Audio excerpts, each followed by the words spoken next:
back to Bang Sky Channel in here. By the way, di vlog kali ini Bang Sky mau bahas mengenai penyakit jantung yang seringkali menyerang masyarakat usia dewasa. Tapi belakangan ini banyak juga yang sudah menyerang ke kaum muda. Dalam artian di sini kaum muda seperti lu dan gue, terutama kaum milenial, anak muda yang pola hidupnya tidak sehat, anak muda yang mengkonsumsi makanan junk food, yang merokok, itu juga bisa terkena serangan jantung ini.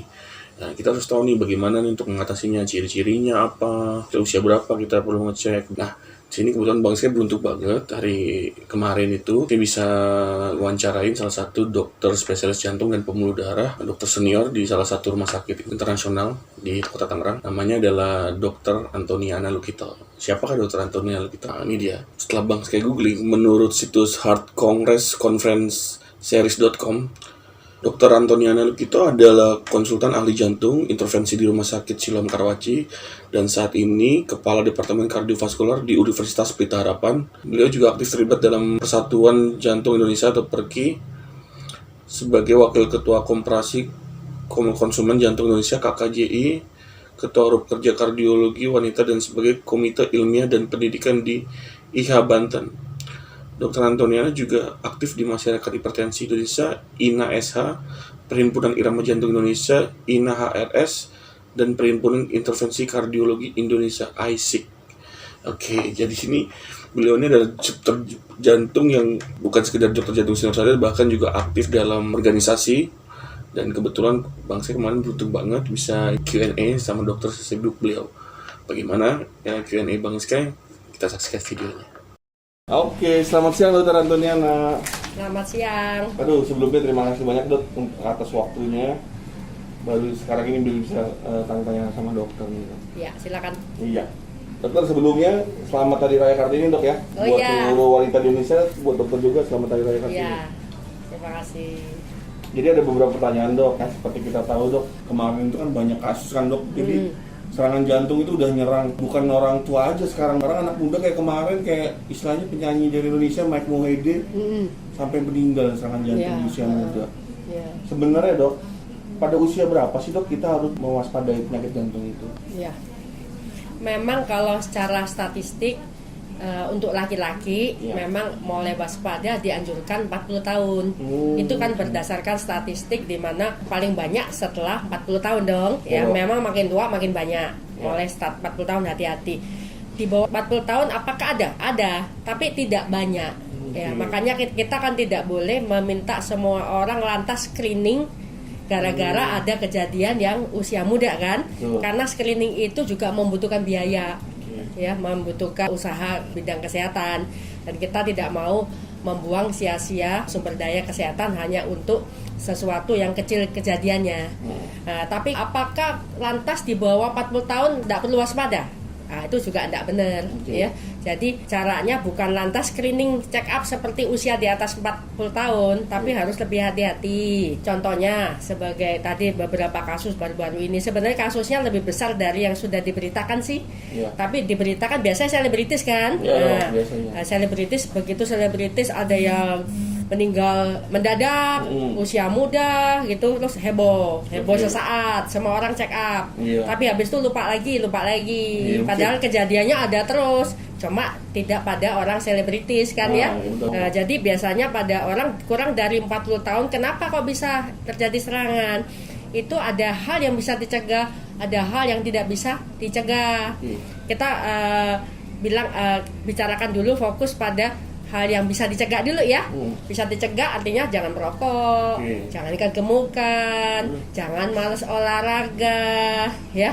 Makannya jangan terlalu over ya. Kita harus tahu makanan yang bagus adalah makanan seimbang. Jangan ekstrim, jangan lemak terlalu tinggi, jangan karbo terlalu tinggi, jangan karbo enggak makan sama sekali, jangan lemak enggak makan sama sekali. Semua harus seimbang. Ya, jadi pepatah lama 4 sehat 5 sempurna itu tetap berlaku sampai sekarang ya. Jadi tetap menjaga seimbangan makan. 2, olahraga ya. Kita dulu kalau kita sekolah sampai SMA badan kita kan ideal. Karena metabolisme kita tinggi, kita makannya tidak terlalu heboh lah, malu sama teman-teman kan, makan heboh. Terus habis itu kita banyak olahraga, masih aktivitas ya, di sekolah juga ada aktivitas, belum nanti ekstrakurikulernya. Tapi begitu selesai SMA masuk ke perguruan tinggi itu yang mulai bahaya. Ya, perguruan tinggi itu relatif banyak duduk belajar, ya, tapi masih ada kegiatan sedikit lah ekskul. Tapi lebih bahaya lagi begitu lulus perguruan tinggi, itu paling bahaya. Kalau kita sering lihat di kantor-kantor yang mereka sudah mulai kantor kerja ya, mereka kerjanya lebih banyak duduk ya, sehingga lama-lama mereka terkena sitting disease, penyakit duduk ya. Nanti mungkin kapan-kapan kita bicara khusus tentang penyakit duduk ya. Itu yang membuat begitu lulus perguruan tinggi mereka bekerja nggak sampai 2 tahun bekerja. Lihat, orangnya badannya masih kurus sih karena gajinya belum gede kan. Tapi lihat perutnya mulai menonjol.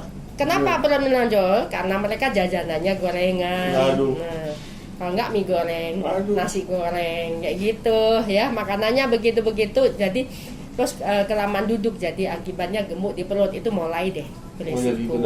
Iya. Terus dok, biasanya kan penyakit orang serangan jantung sama sekarang yang lagi booming kan corona ya dok. Oh iya betul. Ya. Corona itu kan ada kriterianya sesek juga ya dok. Jantung kan juga sesek juga. Mirip ya. Itu gimana sih dok untuk membedainnya? Ya.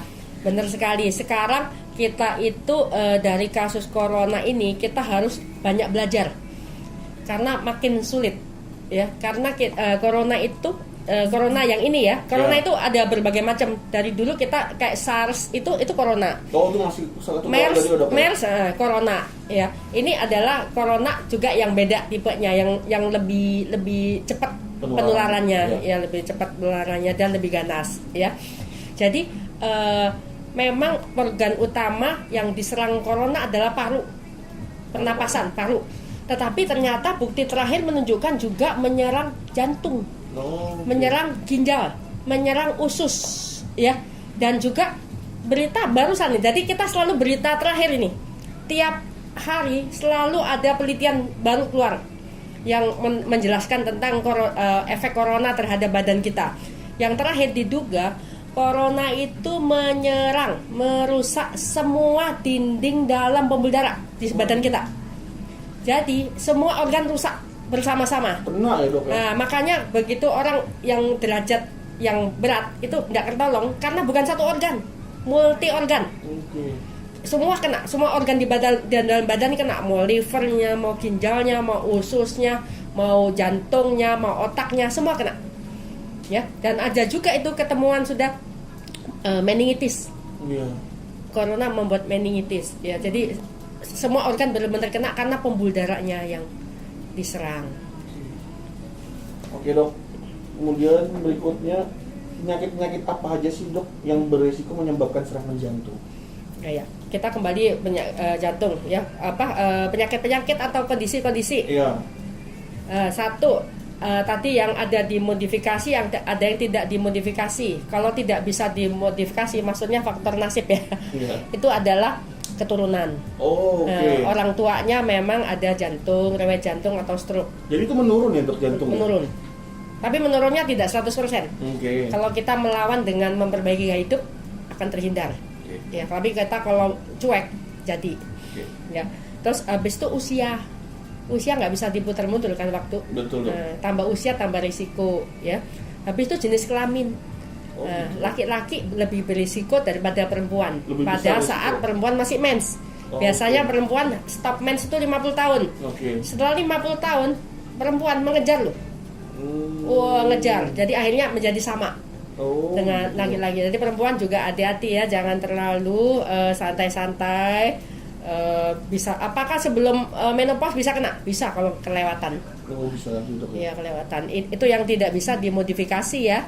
Yang bisa dimodifikasi misalnya apa? Merokok, darah tinggi, kencing manis, kolesterol, kegemukan, ya, kurang olahraga, stres, ya, polusi juga salah satunya. Oke, dok. Kemudian ada nggak sih dok pantangan bagi orang yang sudah menderita jantung itu dok? Misalkan kayak makanan atau aktivitas, itu ada pantangannya dok buat para penderita. Jadi penyakit jantung itu bermacam-macam ya. Misalnya kita ngomong koroner nih, penyakit jantung koroner artinya terjadi penyempitan di pembuluh darah koroner. Koroner itu ada yang tahu koroner itu apa enggak sih?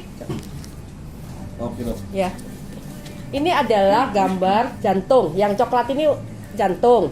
Yang warna merah-merah ini adalah pembuluh darah koroner. Dia terletak di luar jantung. Bukan di dalam jantung, ya. Kalau di dalam jantung itu isinya apa? Otot jantung, katup jantung, itu dalam. Tapi kalau koroner di luar, ya, di luar jantung. Pembuluh koroner itu apa sih? Dia memberi makan otot jantung. Ya, jadi vital sekali, fungsinya sangat penting sekali. Dan sebesar apa sih koroner itu? Kecil sekali. Diameternya itu hanya sekitar 2 sampai 3 mili. 2 sampai 3 mili. Pada perempuan lebih kecil daripada pada laki-laki. Ya, dan ukuran orang Asia lebih kecil daripada ukuran orang Kaukasian kulit putih, ya. Jadi kecil. Kalau bayangkan koroner kita misalnya paling gede 3 mili ya. 3 mili, kemudian tertimbun lemak. Tertimbun lemak seperti ini nih. Saya ambilkan modelnya ya. Nih, ini pembuluh darah koroner 3 mili. Terus ada lemak nih, plak. Ya, ini kita sebut plak yang kuning-kuning ini. Plak, kemudian bikin penyempitan seperti ini. Tuh, ya.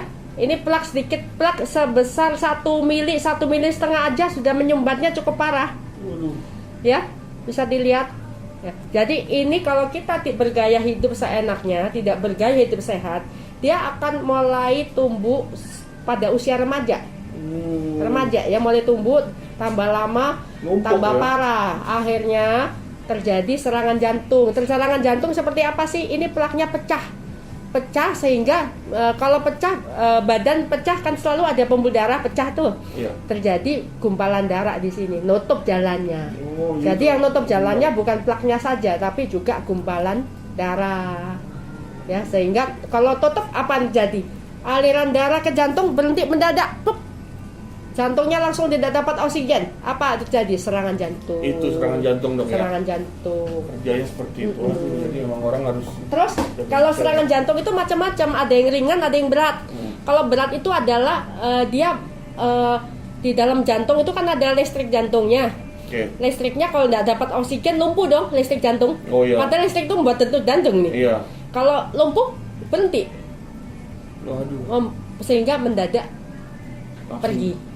Tanpa ada keluhan dalam tidur pergi. Tiba-tiba aja. Tiba-tiba gitu. Atau habis olahraga, blek, jatuh pingsan, tidak tertolong lagi. Makanya tuh disebutnya penyakit serangan jantung silent killer ini. Iya. Gitu ya dok. Iya. Tadi kan jantung disebut silent killer ya dok. Iya.